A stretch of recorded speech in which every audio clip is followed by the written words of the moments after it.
Hi friends, I'm decay. இன்றைக்கி வந்து டே 9 இருக்கும். டே 9 என்ன பார்க்க போகிறோம்னா மிலிட்ரி ஜூண்டா, அதாவது ராணுவ ஆட்சி முறை அப்படின்னு சொல்லலாம். இது வந்து எப்போ ஸ்டார்ட் ஆச்சு அப்படின்னு பார்த்தீங்கன்னா 1936 1939 வரைக்கும் வந்து ஸ்பெயினில் வந்து ஒரு சிவில் வார் நடந்துருக்கு. ஸோ அப்போ வந்து அங்கே ஸ்பெயினோட ஒரு மிலிட்ரி ஜென்ரலாக இருந்த ஃப்ரான்ஸ்கோ அப்படிங்கிறவர் வந்து அந்த ஸ்பெயின் அப்படிங்கிற கண்ட்ரியை வந்து ஃபுல்லாக அங்கே இருக்கிற பிரைம் மினிஸ்டர் வந்து ஃபுல்லாக கேப்சர் பண்ணி அவர் வந்து ரூலை ஸ்டார்ட் பண்ணிப்பார். அதாவது ஒரு மிலிட்ரி ரூல் அப்படின்னா ஒரு கண்ட்ரியில் வந்து ஒரு பிரசிடென்ட்டோ பிரைம் மினிஸ்டர் இருக்கிறப்ப அவங்க சரியாக ரூல் பண்ணாமல் இருக்கப்போ, அவங்க ஆட்சி நல்லபடியாக இல்லாமல் இருக்கிறப்போ ஒரு மிலிட்ரி ஜென்ரல் வந்து அவங்களோட ஆட்சி வந்து டிஃபீட் பண்ணிவிட்டு இவங்க வந்து பவருக்கு வர்றது தான் வந்து இந்த ராணுவ ஆட்சி முறை அப்படின்னு சொல்கிறது.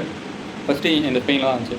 ஸோ அதுக்கப்புறமேட்டுக்கு பாகிஸ்தானில் வந்து ஆயுப் கான் அப்படிங்கிற வந்து ஸ்டார்ட் பண்ணிப்பார். அதுக்கப்புறமேட்டுக்கு பார்த்தீங்கன்னா சில்லி அப்படிங்கிற ஒரு கண்ட்ரி, அதாவது வந்து சவுத் அமெரிக்காவில் இருக்கிற பசிபிக் கடல், அந்த கடல் ஓரத்தில் இருக்கிற ஒரு கண்ட்ரி சில்லி அப்படிங்கிறது. ஸோ அங்கேயும் அந்த மிலிட்ரி ரூல் இருக்கும். அப்புறம் கிரீஸ்லேயும் வந்து இந்த மிலிட்ரி ஜெண்டா அப்படிங்கிற ராணுவ ஆட்சி முறை அப்படிங்கிறது வந்து இருந்திருக்கு. இன்னும் நமக்கு வந்து எக்ஸாம்பிள் சொல்ல போனால் இந்த ஒரு ஃபோட்டோ வந்து எடுக்கிறேன். இது என்ன இருக்குது, வி ரூல், அதாவது வந்து ஒரு மிலிட்ரி கமாண்டர் இருப்பார். அவர்கிட்ட தான் வந்து ஃபுல் அத்தாரிட்டி, ஃபுல் கண்ட்ரோல் அவங்கள்ட்ட தான் இருக்கும். இதுவும் லைக் வைஸ் வந்து டிக்டேட்டர்ஷிப் மாதிரியும் ஒரு வந்து கேபிட்டலிசம், அப்புறமேட்டுக்கு வந்து ஃபேசிஸ்ட், இந்த மாதிரி தான் வந்து இந்த மிலிட்ரி ரூலும் வந்து இருக்கும்.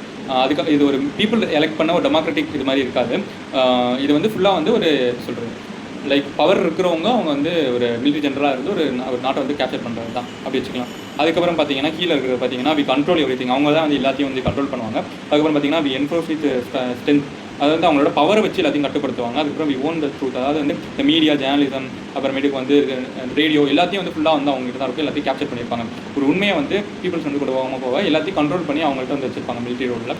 அப்புறம் பார்த்தீங்கன்னா இப்போ எலிமினேட் டிஃபென்ஸ், அதாவது வந்து எதிர்ப்பை வந்து அவங்க அடக்கிறது, மக்கள் வந்து அவங்களுக்கு அந்த ஆட்சிக்கு வந்து எதிராக, மிலிட்ரி ஆட்சிக்கு எதிராக வந்து இது பண்ணாங்கன்னா அதை வந்து அடுக்கிறது. நார்மல் பீப்புளை வந்து இது பண்ணுறது, ஸ்லேவ்ஸ் மாதிரியும் ஒரு அடிமைத்தனம் மாதிரி பண்ணுறது தான் வந்து இந்த மிலிட்ரி ரோலையும் இருக்குது. இப்போ கீழே இருக்கிற பார்த்தீங்கன்னா we power, we control, we obedient, அதாவது வந்து அவங்கள்ட்ட பவர் இருக்கும், அவங்க தான் எல்லாத்தையும் கண்ட்ரோல் பண்ணுவாங்க. அப்புறம் அவங்களுக்கு கீழே எல்லாத்தையும் கீழ் பண்ணிடணும் அப்படின்னு நினைப்பாங்க. ஸோ இதான் வந்து மிலிட்ரி ஜெண்டா, ராணுவ ஆட்சி முறை அப்படிங்கிறது. இந்த வீடியோ பிடிச்சிச்சுன்னா லைக் பண்ணுங்கள், பிடிக்கலாம் கமெண்ட்ஸ் சொல்லுங்கள். உங்கள் ஃப்ரெண்ட்ஸுக்கும் தெரியும்னா நம்ம வீடியோ ஷேர் பண்ணுங்கள்.